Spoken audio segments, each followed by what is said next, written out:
بسم الله الرحمن الرحيم، والصلاة والسلام على أشرف المرسلين سيدنا محمد وعلى آله وصحبه أجمعين. أهلا وسهلا ومرحبا بكم أعزائنا المشاهدين في هذه الحلقة الجديدة من برنامجكم من بلدة عمر. هذا البرنامج وكما سلف الذكر بأننا بدأناه سنة 2010، وكان أول لقاء مع أستاذنا القدير الدكتور أحمد بن دانية. اليوم نحن نلتقي معه في لقاء شيق وباللغة الإنجليزية. So we start talking in English. How are you, Mr. Ahmed? And fine, thank you. welcome with us in our program, in our broadcasting program من بلدة عمر. Thank you so much for inviting me, and I do appreciate and like that program because it gives me a lot of information and it keeps me abreast of things that happen in my beautiful town now. I wouldn't say village anymore. Thank you so much. We start asking you, and we are not going to squeeze you, but with just some questions. What happened after 2008? We have spoken a lot and we have given many information about your life since the primary school to the high school. Then we switched to the university and what you did in your life in Emirates and in KSA. So today you are in KSA. What are you doing there, and how is life with you? What is new? Of course, as I said earlier, that I moved to KSA in 2008, precisely August 20th, and then I started teaching there at the Department of General Studies, and then I started participating in developing the different courses, social courses, political science, psychology, sociology, and different social sciences, and we're very active in developing, in helping in developing the courses because the department was being developed, and I have been the head of the committee for some time. Then some other friends and colleagues have joined the department. The department has developed. We have political scientists, sociologists, anthropologists. So there was a lot of activity going on with the lecture, the discussions, the interesting discussion, the social work that we can do, the social studies, and how we can participate and contribute in the development of the society pertinent to social activities, social development, and so on. The idea went on as in the College of Supporting Studies, and we developed the department. The college became General Studies, and our department became Social and Global Studies.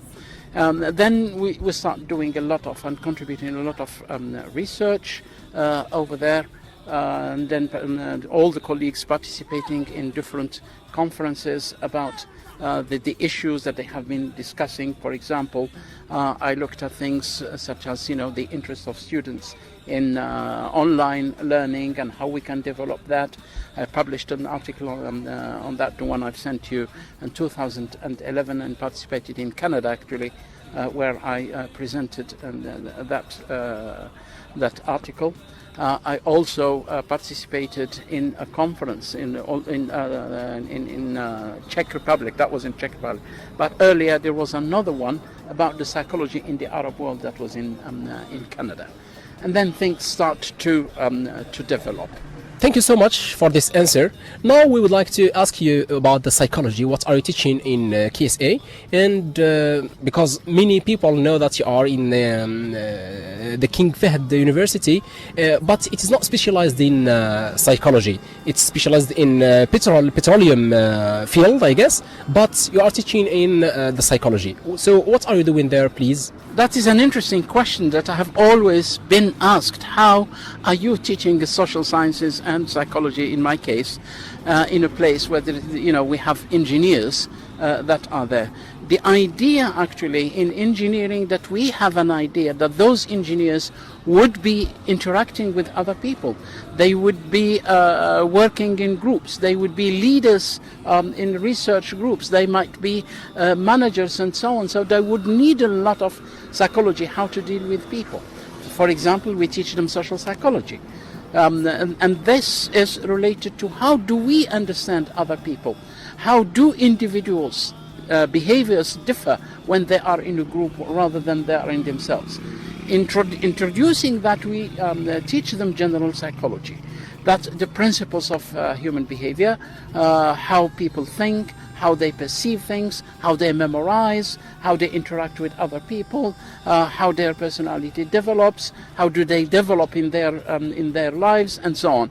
And then when it comes to social psychology, then we are give them a course of how to interact with other people, how attitudes of different individuals within a group might affect their behavior. How can we lead other people? How can we motivate them to do the work properly, to perform better, and so on. We also, in the department also teaches them other courses of interest. How does society operates in introduction to sociology? How does the culture affect our behavior through the anthropology? How we interact with other people and understand other cultures through international relations, and so on. As far as psychology, we concentrate on individuals and how those individuals' behaviors are affected, for example, by others, how we are motivated, how do we understand, how do we think, how do we solve problems. So this is what we do for engineers. So we are giving them important points in how they would live properly in their lives, so to speak, and their work. For example, when we teach them memory, so we go to how to study, how to memorize, the study skills kind of things, and how it's related to their thinking, to their learning, and so on. We teach them how we learn, the different ways in which we learn. These are the things that we teach those engineers.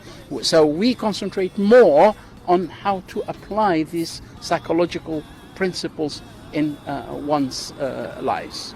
Well, thanks a lot for giving the opportunity to talk about the psychology and giving more details about teaching psychology in the Petroleum University. Maybe it's a sensitive question, but I'd like to ask you about the difference between the Algerian University and KSA, if you don't mind. We do have our concerns that are quite different. But let me not compare, but rather talk about KSA University.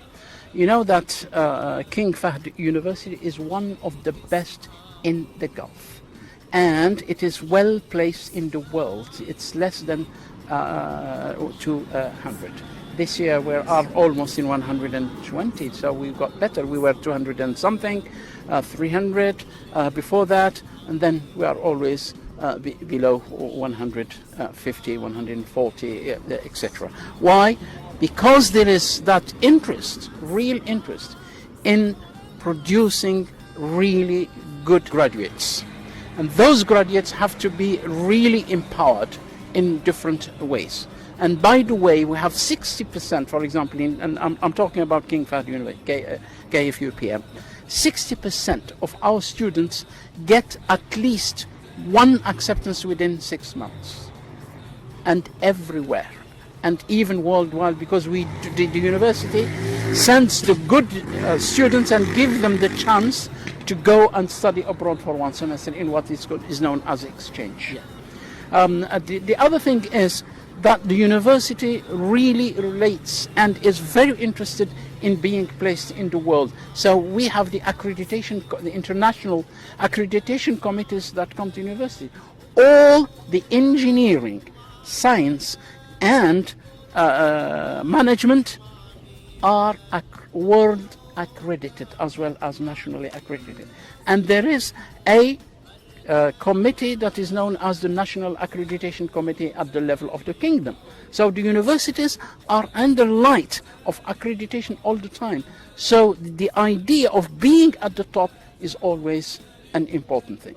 Secondly, the universities, and I'm talking about general universities, and KFUPM has always been leading into that, where there is always a trial to improve the teaching methods, the development of the courses, the curricula. In each department there is a curriculum committee. There is a curriculum committee where the courses are reviewed every time, So when I go in September, I have to do a course report, what we did, how much we have realized, the objectives that have been achieved, if they were not, where were the problems, what are the teaching methods that we have improved this time, every single semester. I'm not talking here. Actually, we have finished this semester. I have already, I was in the subcommittee about the course reports, and we have to look at the percentages of achievement, whether the level of students has improved or not, why if it did not, what are the new technological teaching methods that we have introduced. So looking into that, I know that in my country these things are happening, but not to that scrutiny of things, of making sure where we have things always under a watchdog, so to speak, when we talk about those accreditation committees. For example, the college that I'm with now, that is the business college, which is related to management and things like that. We have been accredited for 5 years now. So we've been accredited the last 20 years, but now we have been accredited for another 5 years, and committees are, we had members from France, we had members from America, members from Netherlands, and so on. So we are under scrutiny. The accreditation is based on 3 important things: teaching, and all what's related to teaching, research, and community work. All these are really looked at standard, and we will have recommendation if there is a problem. We might have some recommendation about things, about the gaps. That's why the level of study, and when I talk about KFUPM, is a model. But we have King Abdulaziz, we have King Khaled, we have King Saud. They are very good universities, and they are all well ranked within the 200 to 300. And of course, the competition that goes, for example, between those good universities such as King Saud and King Fahd, you find that real healthy competition and the exchange between the universities about these things. And we do have benchmarking. We always benchmark ourselves to the best universities. The second thing, that these universities are good because they always get people and scrutinize those people from top 100 universities worldwide.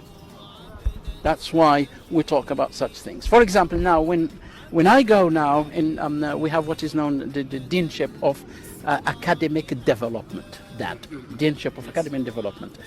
We will be having 2 weeks preparation for the semester. 2, we will be having guests coming from America, from otherwise, and exchange between what are the new teaching methods that are going to be, what are the new technology that we can include in our teaching. I'm going to contribute this semester. I was asked to contribute because I was using what is known as inquiry method in teaching. I'm going to participate how I did in psychology, because the engineers will be giving exchange of experience and what are the things that we have seen in improvement in our students. That's what makes those universities really compete worldwide. And I think we are trying, because I have friends, of course, here in Algeria. These things are being introduced, and that interest in the accreditation ideas and how we judge, if you like, or assess our teaching, and how we assess our students, how we teach, what are the best ways to convey, how we can raise the GPA. We have a discussion, of course, at the end of the semester, how we can improve the level of our students. Rather than, we are having, for example, in King Fahd, we are having the best students, 2.5% of the best cream students in the kingdom. How can we make the average really a high average? And we've sent our students, the university have sent students elsewhere, such as MIT, and they were having, A's and A pluses there, those universities in exchange. Really interesting and good answers, and you have given us another view about the international universities. Let's say we are talking about one of the well-ranked universities. So thanks a lot. I guess to stop here for the first part. This is the first part of the speech with Mr. Dr. Ahmed bin Dania. Soon we'll have the second part and we will share it with you. Thank you so much for watching, and follow please our page الإعلامي محسن غطاس or محسن غطاس. So thank you so much, and thanks for Dr. Ahmed bin Dania for spending this time with us. Thank you and see you later.